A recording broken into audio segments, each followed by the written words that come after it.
come on.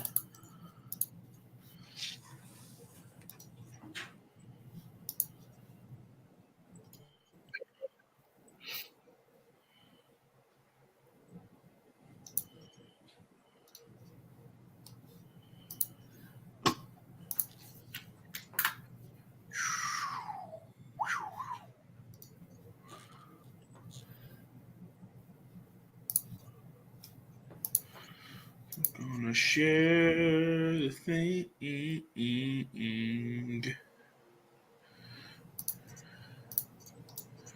No, come on. Okay, cool. We're just gonna leave that, I guess. It's really quick, actually.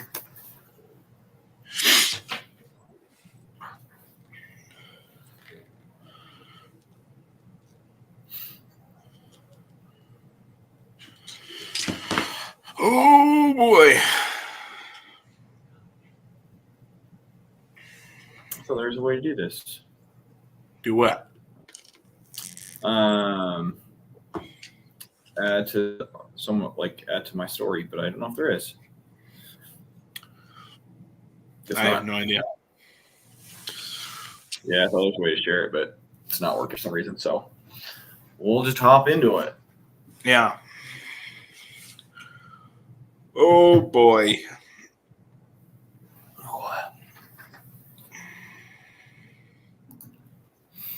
Oh, that's interesting too. It looks like comments don't come in from Instagram. Oh, I didn't know that. I know. Which is interesting because I just hopped on there really quick and I saw Logan on. And I can't see comments. So we're going to...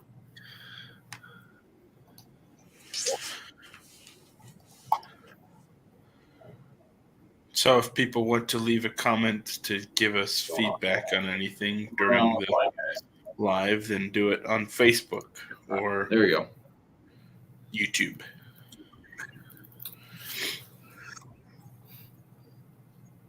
Sweet. Cool. I shared it on the Facebook. Oh, yeah. No, I didn't share it. I should share it. Yeah. What am I doing? What am I thinking? I can do it real quick. Okay.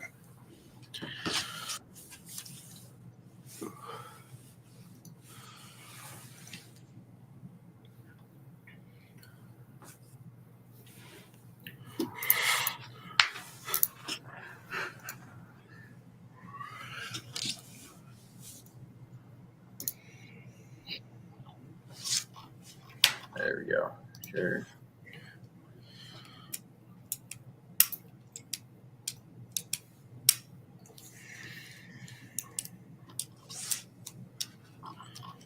Wow, 4 people. What the heck? That went up fast. Just kidding. Look at that. We got one on YouTube. I'm always surprised when we get someone on YouTube. Happy New Year to you, Mr. Beck. I can't believe it's 2024. I know. I was like, I was talking to someone this morning, and it occurred to me that like, I'd never thought of getting to the year 2024 before, which is kind of interesting, but also like, it's true. Like, I remember like looking back and be like, yeah, my younger brother, like for instance, Gabriel. I'm like, yeah, he's going to graduate in the year 2020. That's crazy. 2020 is so far away, right? And here we are. I just haven't had anything to reference 2024. And so I'm like, whoa, holy crap. Not only did it snuck up on me, but it's just like, what do I do? This is a new number to me. I had to write the first 2024 on a signature thing this week to date it. And today, I was like, oh my gosh, we're here. I had to write a check this morning. I'm like, wow, 2024, it's crazy. Well, should we kind of jump into things? Sure. Let's talk about the factory for a minute. That's what I'm thinking. Let's talk about the factory. for those of you who don't know what the factory is the newest and greatest in indoor airsoft. It's pretty awesome. We put it together really fast, and it has been pretty good since we opened December 11th of 2023. So a little under a month over there. And we've had a decent number of games over there. We've had some training over there. We've got more training scheduled, in fact. So that's pretty fun. But yeah, it's been a hoot. If you haven't been there in the last couple of weeks, well, since last week, we've painted some things. So we're putting paint up. We're making updates and changing stuff based on some feedback that we've been getting from other people. So, but it's crazy, man. I never realized the amount of cardio I was going to get. Just, I mean, and I don't even play in there that much. I'm working most of the time, but when I do get to play, holy crap, I am just like sweating my freaking butt off. So yeah, it's a lot of fun. It's a good place to play. So if you want to come play CQB, Thursdays, Fridays, and Saturdays. Thursday and Friday in the evenings, and then Saturday all day. So it's a lot of fun though. But and this week we got a low light game this week. Is it on Thursday or Friday? We scheduled. I don't remember. That's on Thursday. Thursday, yeah. So Thursday is going to be a low light dedicated game, which isn't much different than normal, other than we ask that you bring a tracer unit and or a flashlight to use while you're shooting, so that we can turn off the lights and play in the dark, which is a lot of fun. So I think the big difference is like that place has changed, like completely changes in the dark. It feels so different.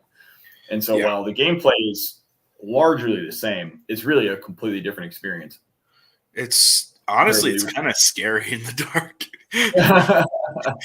Like it is. It's like, because there's like, potentially 10 or 11 other people in there, and it's just like, I sure hope that that my buddies don't shoot me in the back. Hey, that's my mom. My mom caught our live. Hi, Mom.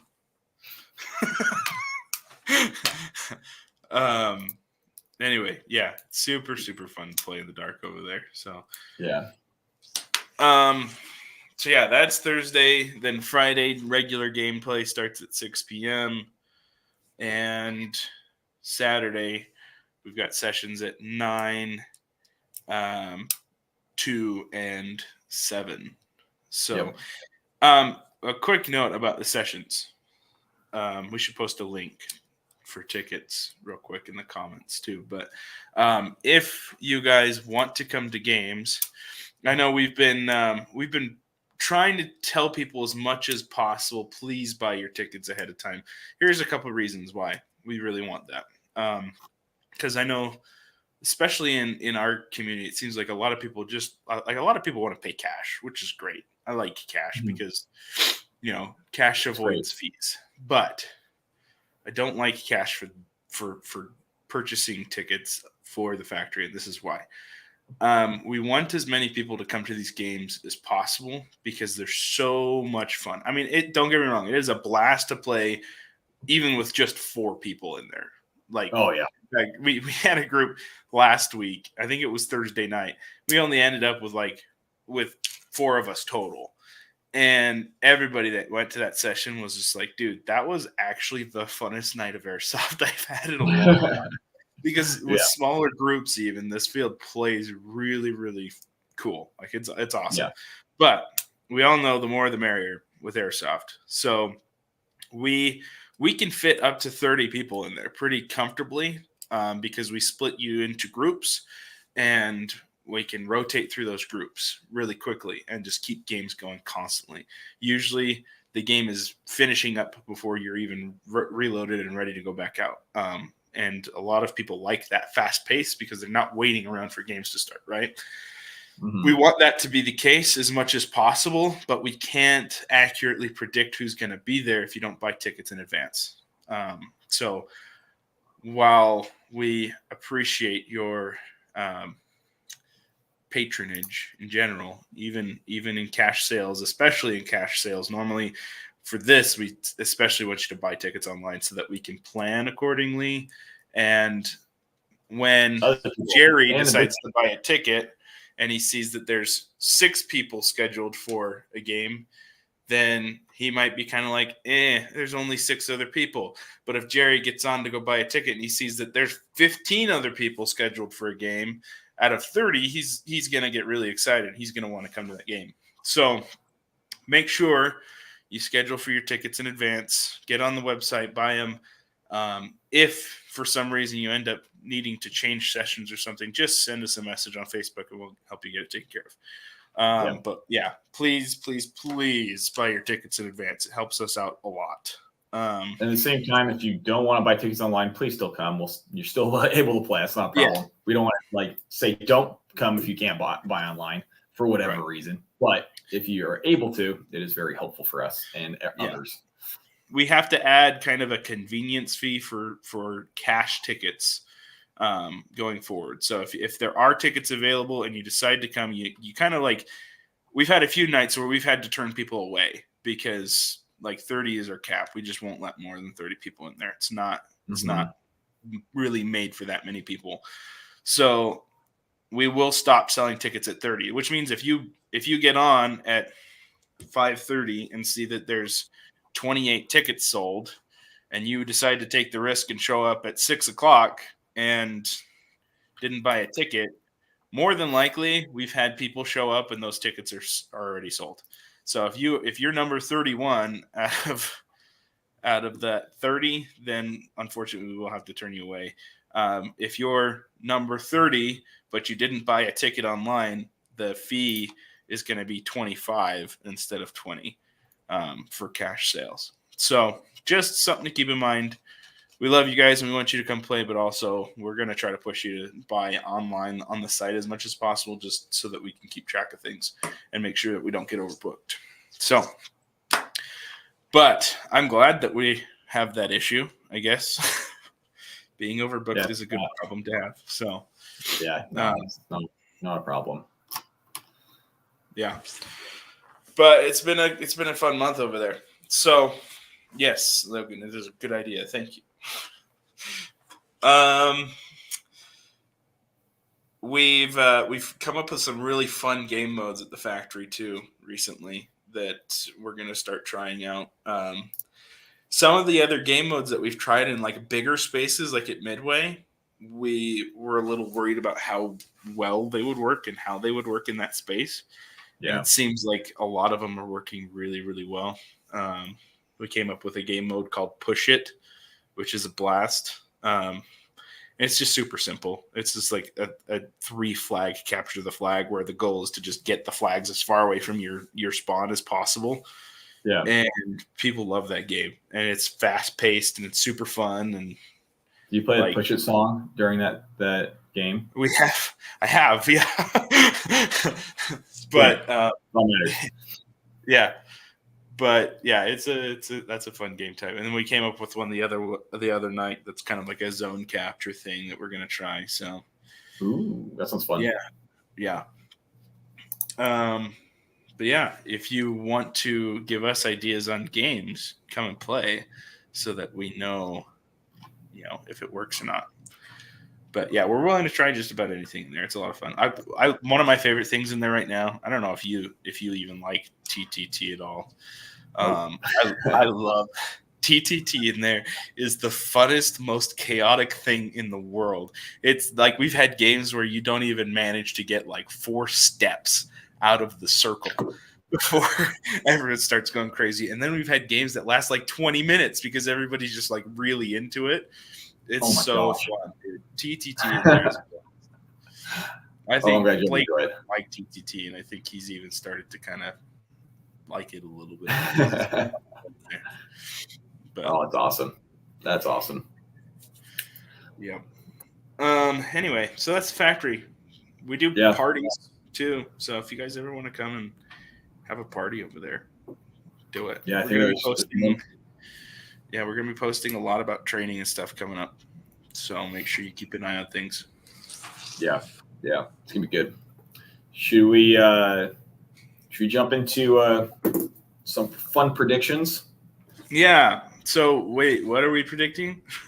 Okay, there's a few different things that I think we should kind of go over. Okay. Few predictions. I think first one is, and we have some control on this one, so this is an easy one.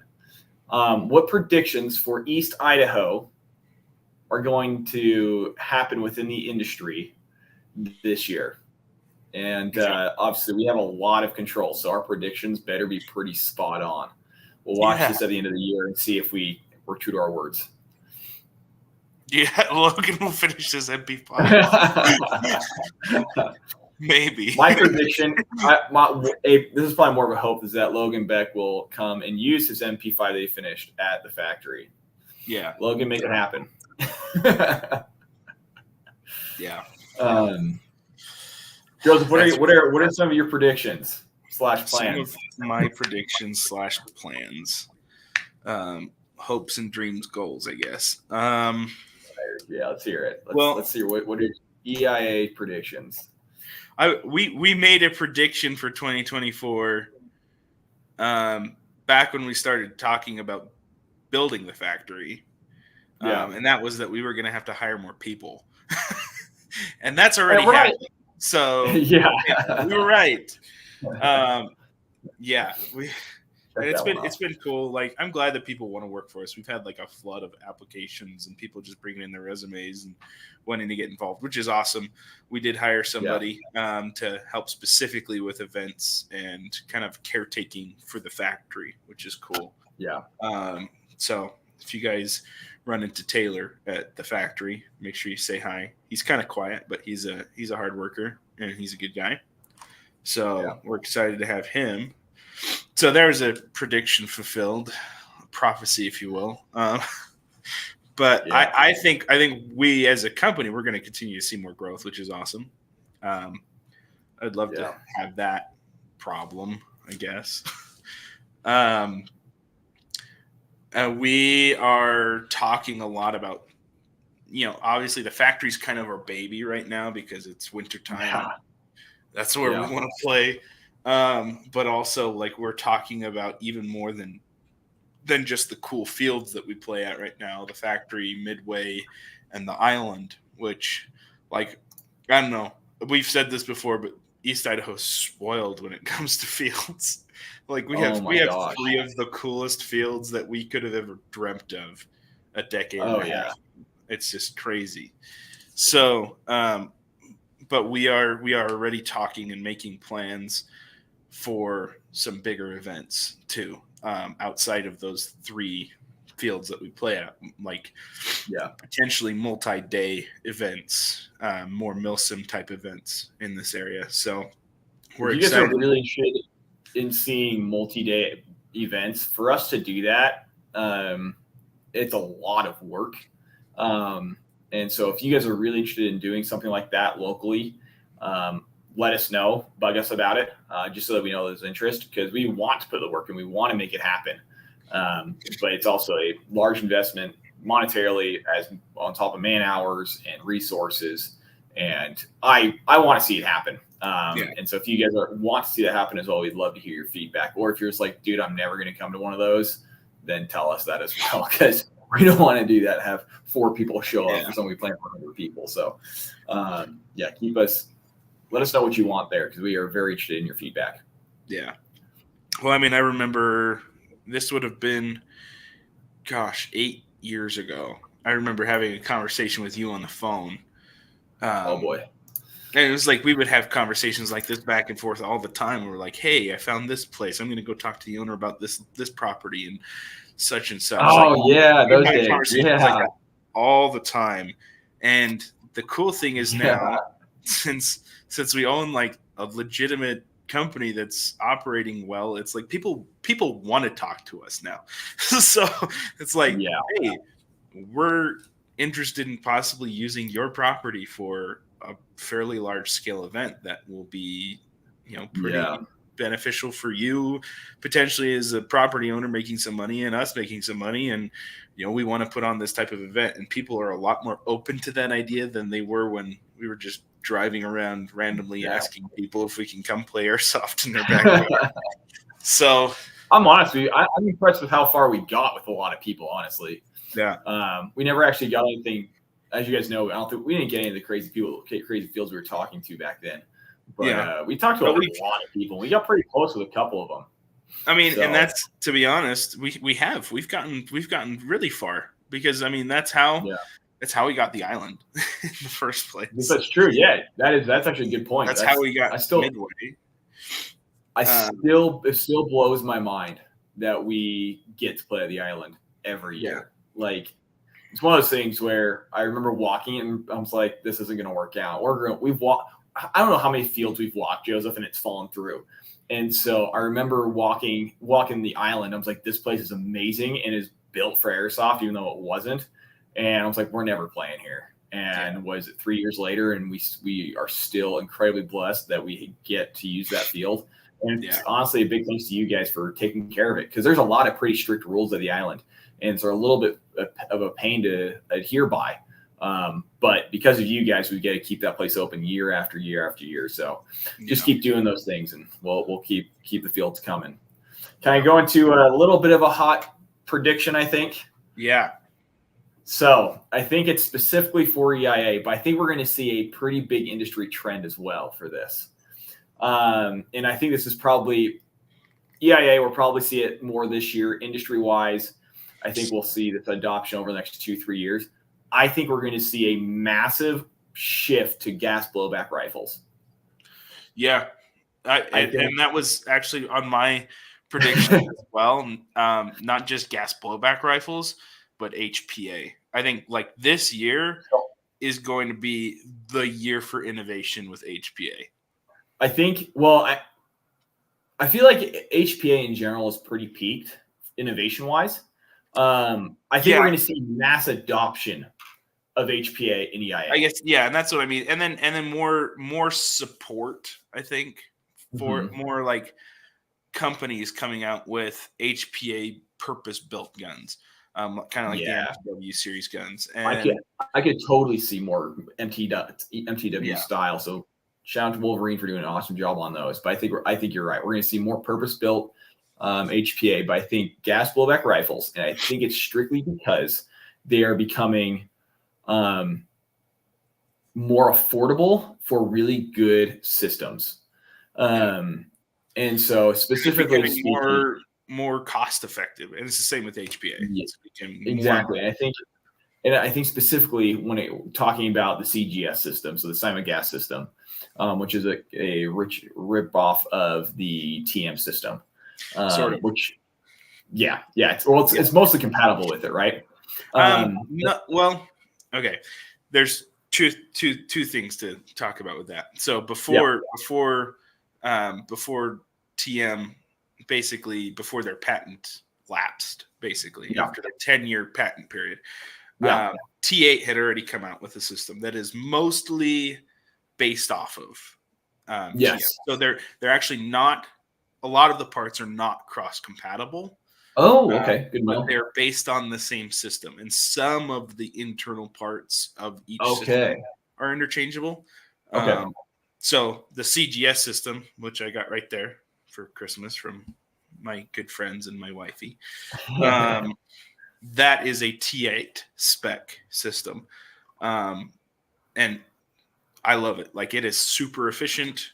Shoots a little hot for me. I'm getting some parts to tone it down a little bit. But it is a very efficient system. It's really robust and really, I wouldn't say overbuilt, but by most airsoft standards, it's overbuilt to basically be more long living without heavy parts replacement.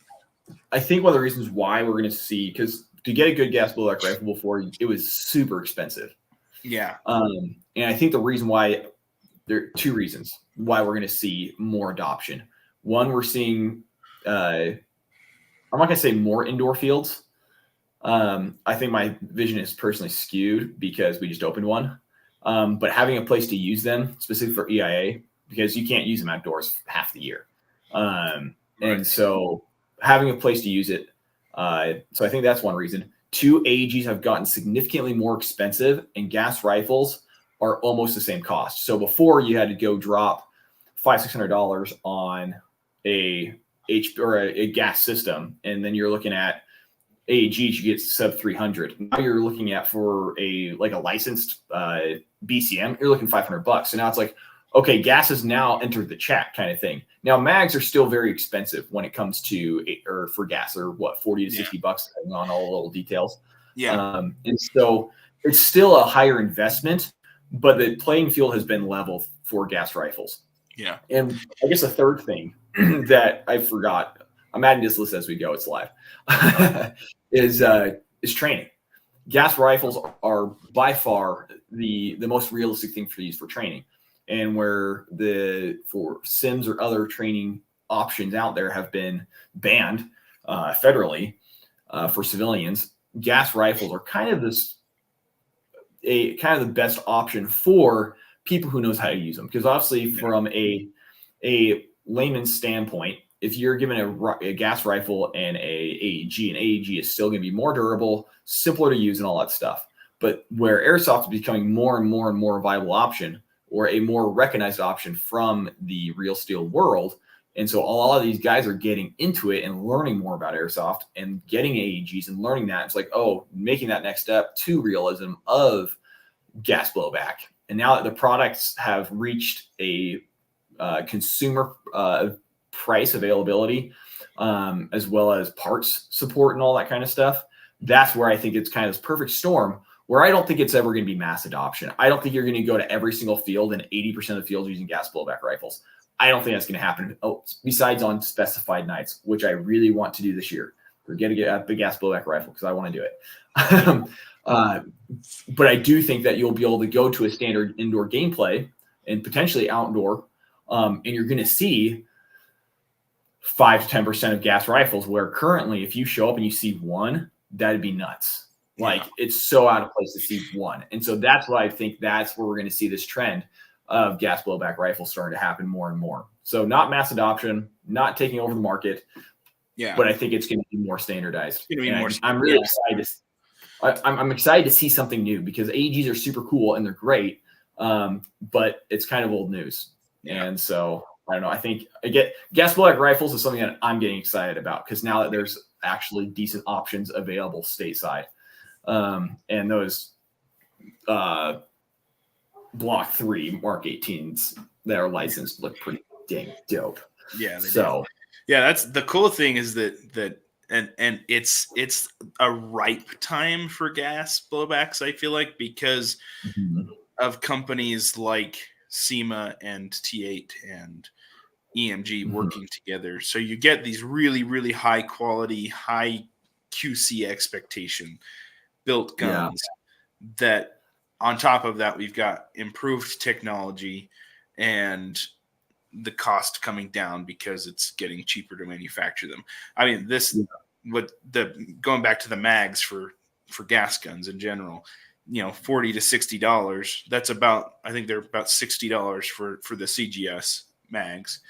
But that is a gas mag that it only holds 35 rounds instead of like a lot of gas M4s in the past would hold like 50.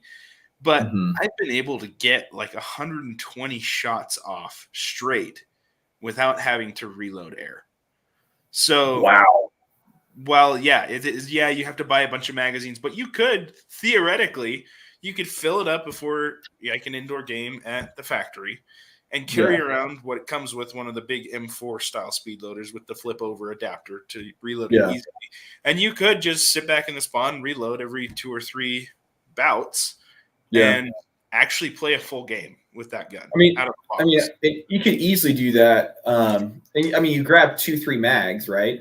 My plan is, like, obviously when I buy AEG mags, I get a full set of 10. Mainly because when you go to events, you lose something, you need to grab an extra, whatever. I just always like to have 10 plus available at some point. I don't carry that many. But for gas, I'm planning on getting 3, max 4.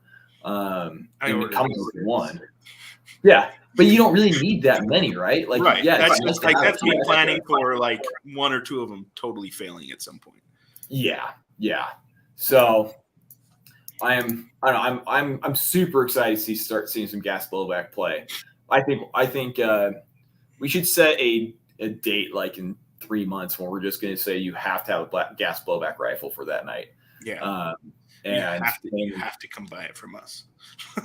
You have to buy it. But I'll say, the other cool thing about gas blowback, and everyone's all excited about HPA in the comment section right now. So we'll talk about that in a second. Calm down, people. So they've released a lot of really cool HPA adapters for these too. So buying a gas magazine isn't necessary anymore either. If you want to have a gas blowback functionality and like the recoil and everything, but run high capped mags, like literally 350 round high cap mags or a 600 round drum or whatever you want to use, you can do that and just run it off a tank of air, which is pretty freaking cool. I mean, that's like, it's cool, but I think it defeats the purpose. I agree. I love gas blowback because of the training and like the lock back and everything. But if you really just want the cool recoil and the look and want to run like MP5 mags and have 20 MP5 mags strapped to your chest, they make adapters for that. So you still get all the functionality of a gas blowback action while still being able to carry tons of mags for cheap. Yeah, that's true. So I'm not going to poo-poo it on it totally, but I do think you should run real cap mags when running gas, but that's just my opinion. And when we do our gas blowback nights, we're going to run real cap mags. Dang it, because it's going to change the gameplay. Yeah, okay? Definitely. I play differently when I run, with just a pistol with. Totally. And totally. Yeah. All right. Should we give the people what they want? Talk about HPA for like 30 seconds. Yeah. So to answer Logan's most recent question on there that I'm seeing, airsoft guns, I would say most airsoft guns are made in China. I'd say good airsoft guns are made in Taiwan. Expensive airsoft guns are made in Japan. What's made in Japan? Tokyo Marine. Oh, well, yeah, they don't count. Actually, they completely count. They're the father of airsoft, but they don't compete in this market for the most part. All right. So HPA, what I would love to see is a gas blowback system that operates off of HPA inherently. So to be able to have a gas blowback system and even maybe run like standard M4 style mags, AEG mags, that has a full gas blowback action but runs off of an HPA tank. They did that.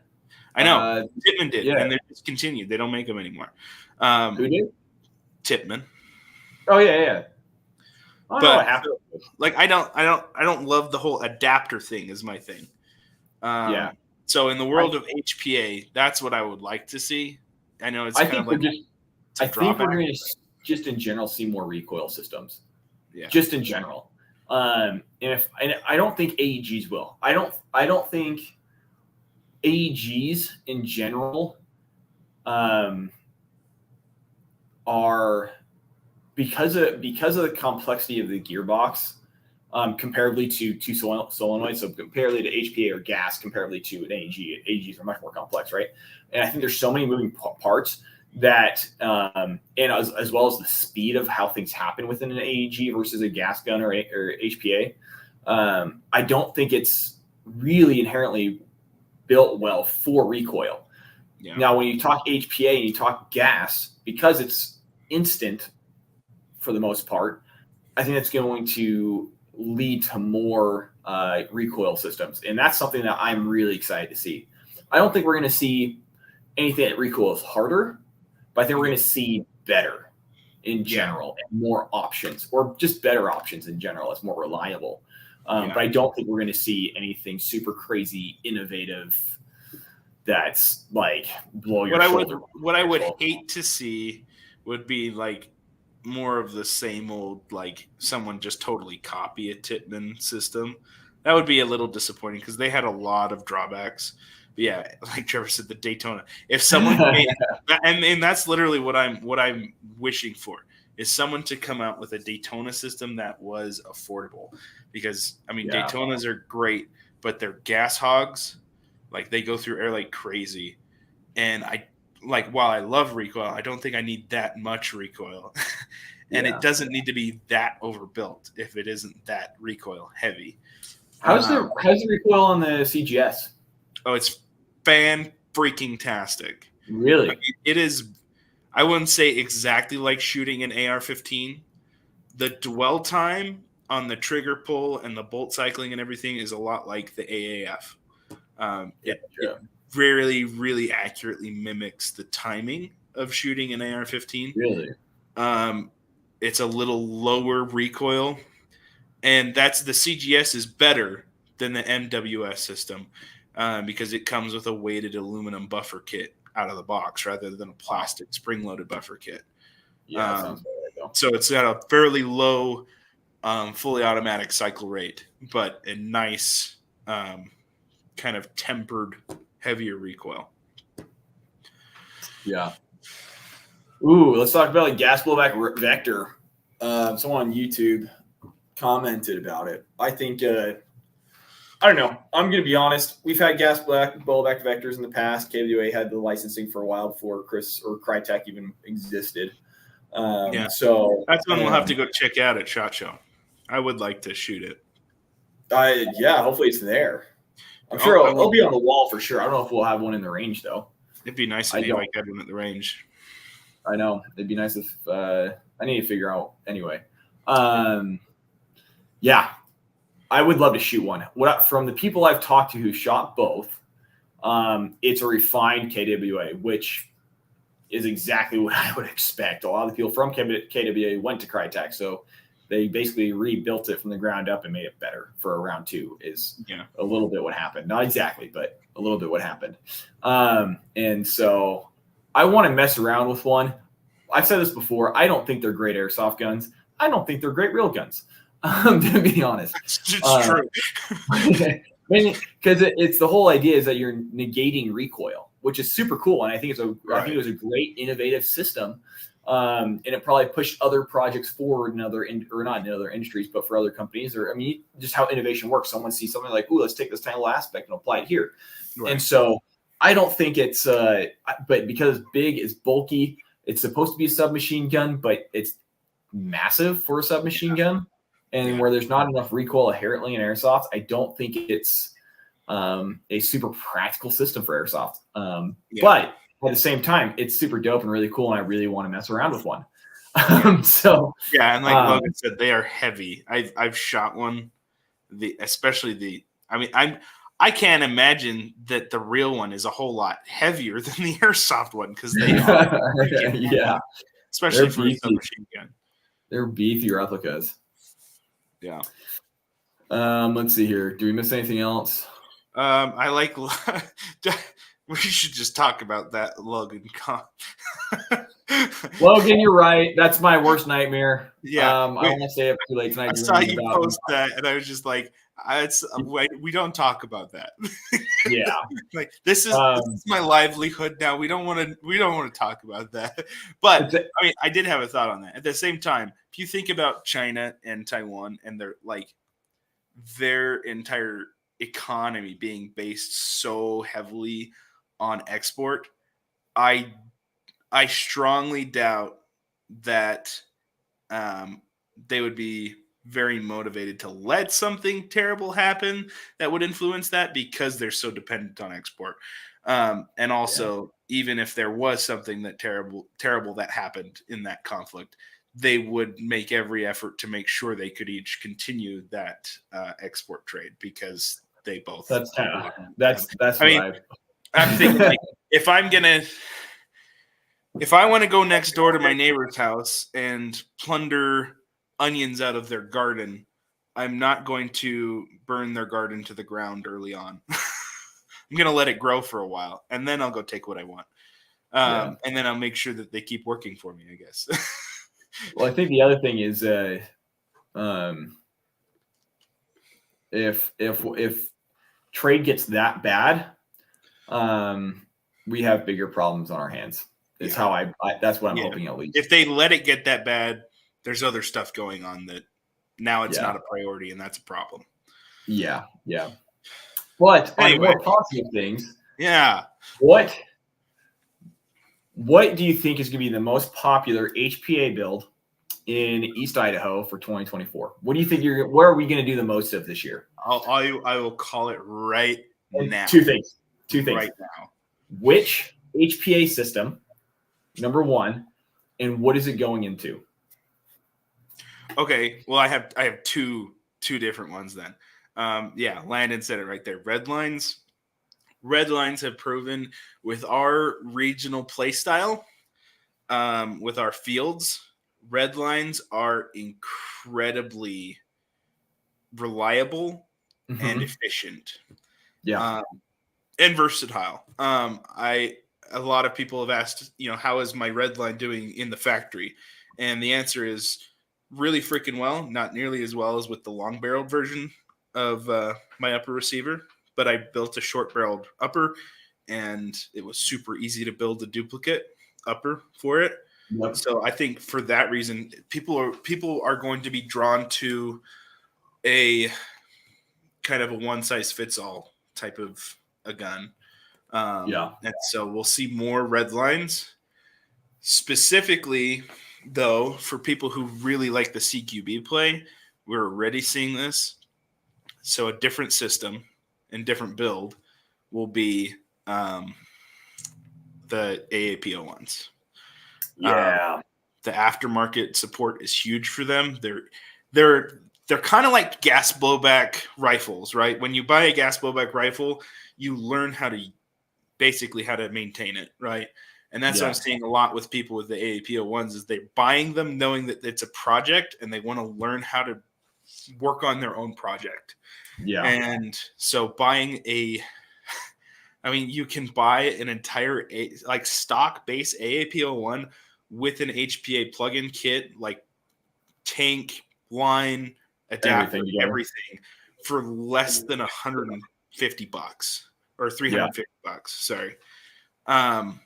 So it is by far the cheapest HPA system to get into.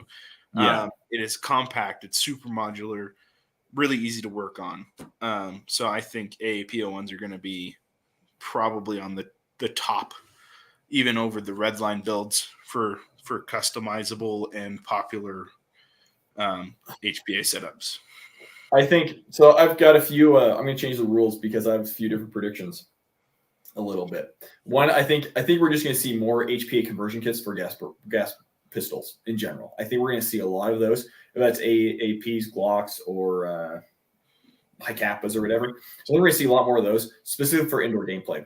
But I think we're also going to see a pretty large increase on dedicated long-range builds, specifically built on HPA systems. Mainly because we've got the Island and we've got Midway, and there's some really good opportunities there to get some long-range shots in. And HPA is really kind of the best system for anything where you're building long-range, consistent shot-to-shot stuff. So I think, while I don't think that's going to be the biggest seller or anything like that, because I think obviously your M4s and your pistols are going to blow that out of the water. But I think what's going to happen is we're going to see a pretty big uptick as well in dedicated longer range builds. Yeah. Just because it's so easy to get that performance. Oh, and I've got one more prediction that we're going to have an HPA fill station before the end of 2024.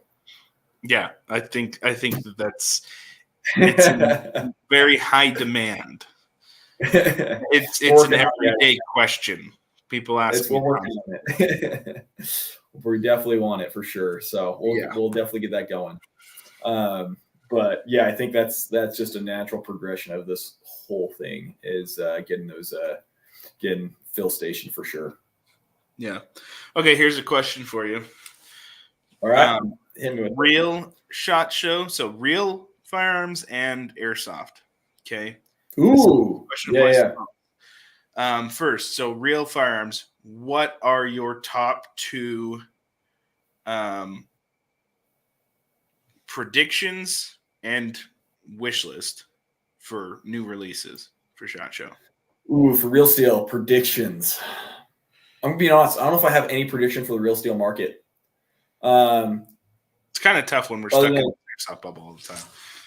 I know. I focus so much on airsoft. I don't know if I really have any solid predictions that I haven't already been told about by companies I talk to. I think we're probably going to see. Okay, I can't say that we're going to see Glock innovate because that's not happening. The big man's down, so someone's going to be changing something. I mean, maybe one day, but it's not going to happen right away. I think next year we'll from Glock. But anyway, all joking aside, I think what we're going to see is a large push for these high capacity concealed carry. That's exactly what I predicted. No way. So okay, I'm serious. I have it written down right here in my notes. What does that mean? I think what we're going to see is a lot of SIG macro style, and I think we're going to see refinement because, like, you've got the Shield Plus, you've got the 43X, you've got obviously the SIG macro. All of these kind of fit into this slim line concealed carry. I think we're going to see that continuously expanded on and refined because really kind of a new. It's a new subcategory of handguns. Yeah, it's a slim line, high capacity. Yeah, we used to have like duty carry and micro compact, and now we have like this EDC compact mid-size frame type of thing. Well, even because we got full size, we've got compact. So like full size is your duty stuff, 17 rounds is usually how it's designated. You got compact, which is 15, so your Glock 19s. And then you have anything underneath that is a subcompact. And now you've got it's like a slimline compact because you're getting 15 to 17 rounds, 15 rounds, I think is what the SIG macro goes to. It's 15, but if you get the one with they come, I believe, with an extension on the base. You might be right. And it's 17 rounds. So I think we're going to see refinement and expansion on that system. That's my best prediction. I think we're going to see some long range stuff because there's been a lot more long range stuff, but I know I can't even begin making a prediction on it because I don't know anything about it. Yeah. And possibly expansion on standardizing more calibers. I think 223 is, it's not going anywhere, but I think we're going to start seeing the peak of 223 over the next 5 years. And we're going to see other calibers popping up. If that's larger or more efficient or whatever, efficiency is weight to range or power or however we want to describe that, right? I think we're going to see more standardization of more modern rounds So those are probably my 2 big Real Steel predictions: is more optimized concealed carry guns and do you see any innovation in the red dot space? Because Holosun dropped some kind of exciting stuff last year. None of it came out. It's exactly. let's see. What do you think is going to happen? So I think we're going to have some new releases. There was a lot. I'll say this: there's tons of releases from Holosun and EOTech and other companies in the micro red dot realm last year. I think we're going to see more of those same types of optics, and this might not be like new releases, but they're going to get cheaper and cheaper. I think they're going to get more and more budget friendly. And I think red dot mounting is going to get more and more standardized. So I expect probably a couple releases this year from major gun companies like Glock and Taurus and other, P3, the SIGs and all that will probably move more toward a kind of a standardized mounting system for red dots. I think it's going to be more popular for those to come out with those types of features out of the box. And so maybe some even consolidation of different models right now it's all going to be like, rather than Glock having MOS and non-MOS, it's just going to be like every Glock's going to be an MOS system. It's a feature that you can have. not necessarily with Glocks, but in general. And so I think we're going to see more budget-friendly type of micro compacts.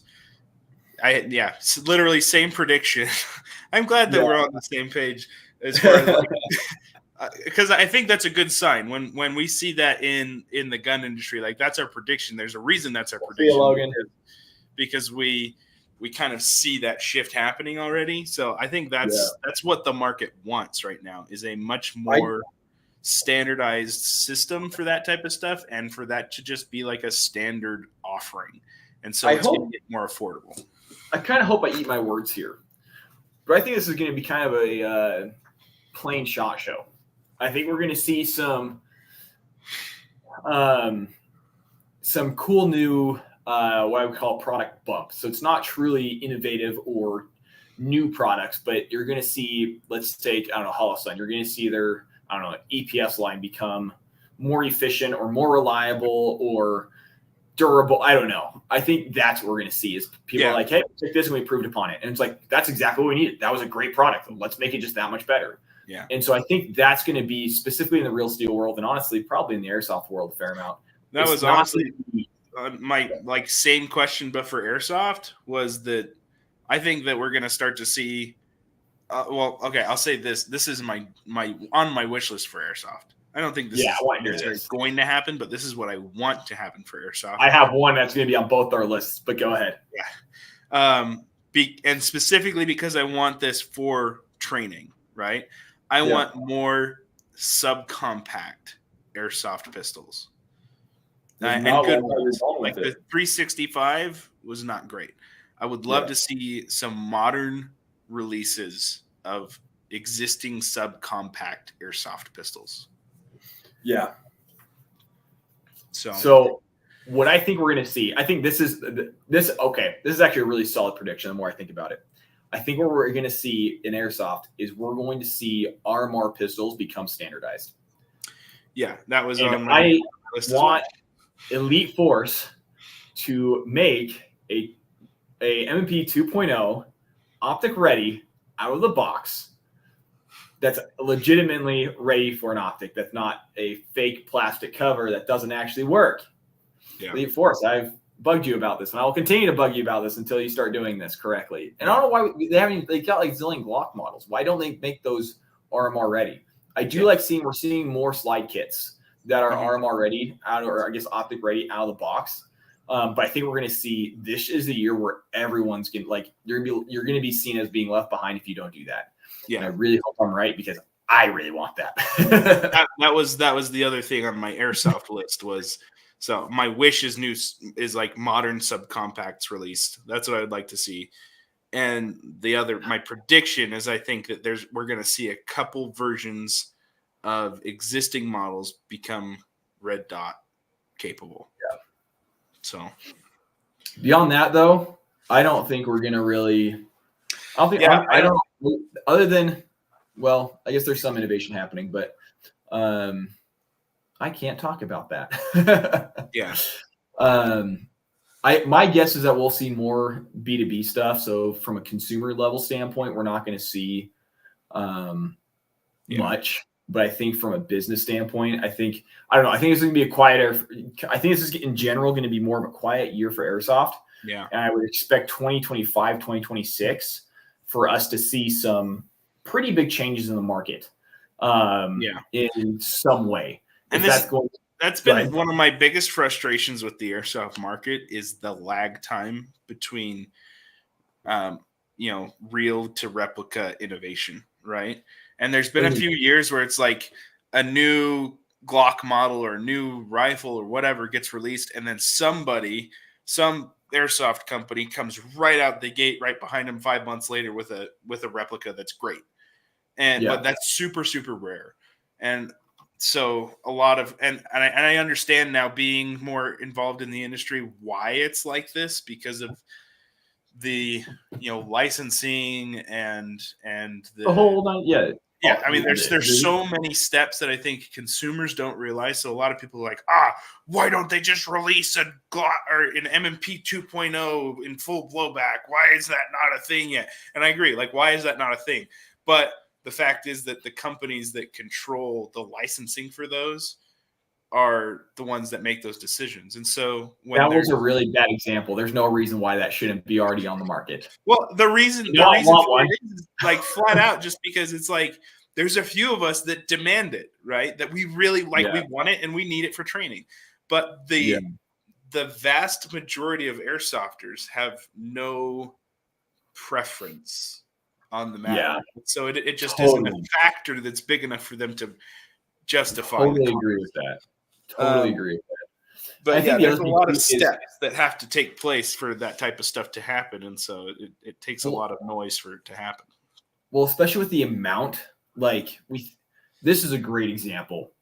The amount of, so to push out the most recent number, which is a few years old, I've heard, to push out a new replica, it costs a company about $1 million of investment to be able to get one from inception to market. It's about $1 million, which is a lot of money for just about any company out there. That's not true. There's plenty of companies where they can use that for toilet paper if they wanted to.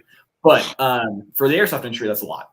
Yeah. And so when it says I want to make $1 million investment to pump out a new gun, what are we going to make a bet on some no name? Like, are we going to see a PSA dagger for an airsoft gun anytime soon? I doubt it. Well, actually, that's not a great example because PSA is amazing. And so I could see them actually like funding it themselves almost. And they could totally do that. But I don't see some of these smaller, like the SCCY pistol. No one, I don't see that ever happening. But at the same time, you look at what ICS has done, and they came out. What was the one they came out with a few years ago? I'm trying to remember which one it was. Yeah. I've never seen one of those in person. Like, I've literally never heard of anyone owning one. And maybe that's a European market thing. It's a European pistol. I think it's a European service pistol. Don't quote me on that.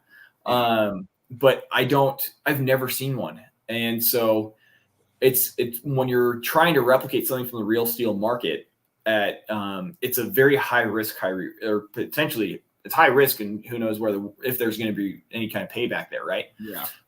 And so I totally understand why we don't see every single new model come out. Now, when we look at some of these, I see some lower end brands jumping into the world of airsoft more. This is what, if anything happens, this is actually another semi-realistic. This is probably not a this year thing, but probably next 3 years thing. Mm-hmm. Is we're going to see companies like Aero, we're going to see companies like PSA, and companies like that start really getting involved, because we got the big players in there, right? We've got Glock, we've got VFC, we've got BCM. And I think we're going to see some of these more common brands that everyone already owns. The PSAs, the Aeros, all of that kind of stuff. I think those are the ones that we're going to start seeing try and get into the airsoft market more. And I don't know if that's going to be this year thing. I kind of doubt it. And my guess is they're probably not going to be a really big release unless if someone like Aero or PSA, I'm going to keep using those brands for examples, if they make an airsoft division like SIG did. Right. Or BCM did. That's where I see potentially some bigger announcements happening. But beyond that, I don't know if we're going to see a whole lot of new crazy stuff come out. Yeah.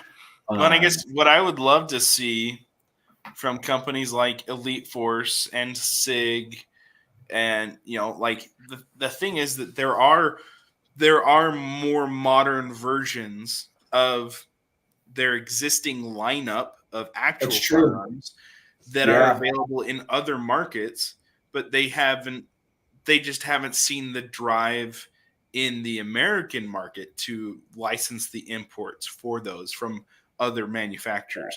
Basically, VFC makes the SIGs, VFC makes the M&Ps, VFC makes the Glocks, and they have common in other countries. It's common to see their more modern replicas already manufactured by those companies where they don't have to have the licensure in Japan, right? Yeah. Or China or whatever. And so they're out there, but there isn't, I feel like there's a lag time in the communication between consumers in the United States and the actual firearm companies, so that they could, like, they're just not seeing the desire that we want for these new versions of their guns. I would even say it's that the general airsoft market doesn't care. Exactly. Because it's the training market. You take the average airsoft, they don't care. Yeah. Well, I mean, I would say it's either training market or guys who just want to. Yeah. Or it's the.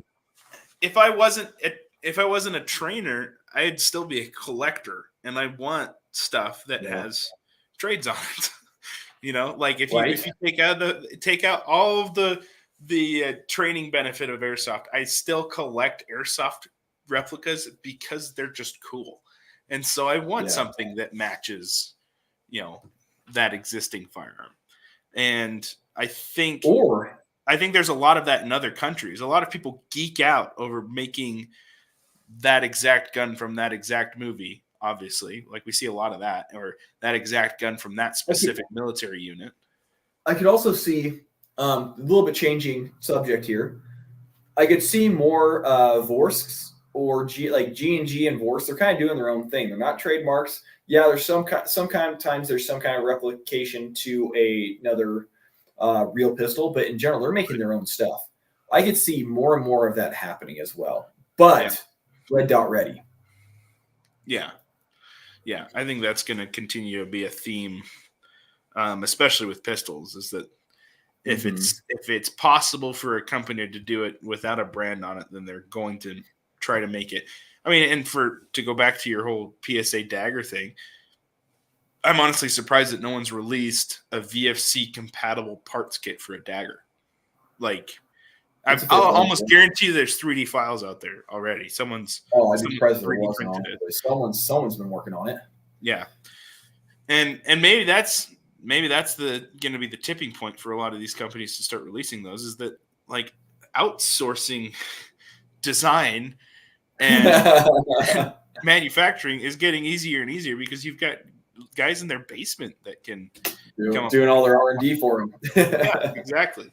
So I don't know. It's a SIG Spear, Landon. That would be a good one. I would be impressed. I bet we'll get one eventually. I don't know if this is the year for it. I don't know. Well, actually, I don't know if that'll happen. I'm interested to see. We should talk to SIG while we're there to see what their thoughts are about airsoft, because my guess is that MCX, specifically the MCX, did not sell as well as they were expecting, is my guess. It sold really well in general. Like I think we sold at least one, but that's probably about it. And mass market wise, they're fairly common. I'd say they're not like Crytek common or VFC like Avalon common, but like they're not an unusual, especially when you get to Milsim games. They're not uncommon by any means. I know a lot of people who have taken their MCX and spent thousands of dollars to get the Spear kits for them imported. So I could see a SIG Spear, but honestly, I don't know. It depends on how sales went, because obviously the original MCX is no longer, I don't think it's being produced anymore from a real steel standpoint. And so the Spear is really the next thing, and the one that's getting, if SIG wants it produced, they'll get it produced. And so I'm interested to see if SIG makes that push at the end of the day. I would love to see it. I would love to see a Spear. Yeah. I have hope for SIG, mostly because as soon as a SIG replica became available from an OEM manufacturer, SIG jumped in and got their airsoft branch going really fast. But it doesn't seem like there's been a whole lot of innovation since then. And so, well, I don't even think there wasn't any true, I wouldn't even say innovation. What they did is they said, hey, you guys are making an MCX, here's the file so you can make it, and we're going to take a cut. Like that's, I wouldn't even say, I don't know how involved SIG is. I know customer service is SIG, which is nice. I think. I don't know if it's gotten much better, honestly. It does seem that they fix the 320 issue though. You know that nozzle issue we were having at the beginning? It seems like that's been fixed. Nah, yeah, the nozzle issue's been fixed. The mag issue is still an issue. Dang it, Sig, fix it. The mag looks so good, like crazy. That's too bad because they look so good and they feel so good. Like that is probably one of the best replicated pistols on the market, in my opinion. They feel so good in the hand. They just don't work. Yeah.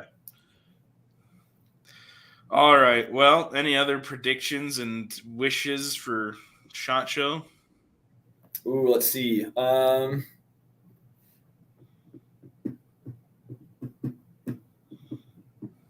don't know. I don't think so.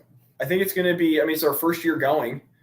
We're going to be super busy. So I'm really excited to see how the whole thing goes. Are we going to do a live? Oh, we will not be doing live that Tuesday. No, we won't. We will be busy that night. We're going to try to post a lot on social though. We will have to see if we can because we're not media. So I don't know how all that works. Yeah, I don't either. If it's possible for me to post to our story frequently, I will. Yeah, I would love to keep you guys updated. And if there's anything you guys specifically hear about, I know we're going to start seeing teasers drop over the next couple of weeks. So if there's anything you guys want us to specifically go check out, we're not going to make any promises because this is work for us and we're going to be busy, but we would love to get some inside scoops if you guys want to see specific things. Yeah. See you, Landon. Thanks for hopping on.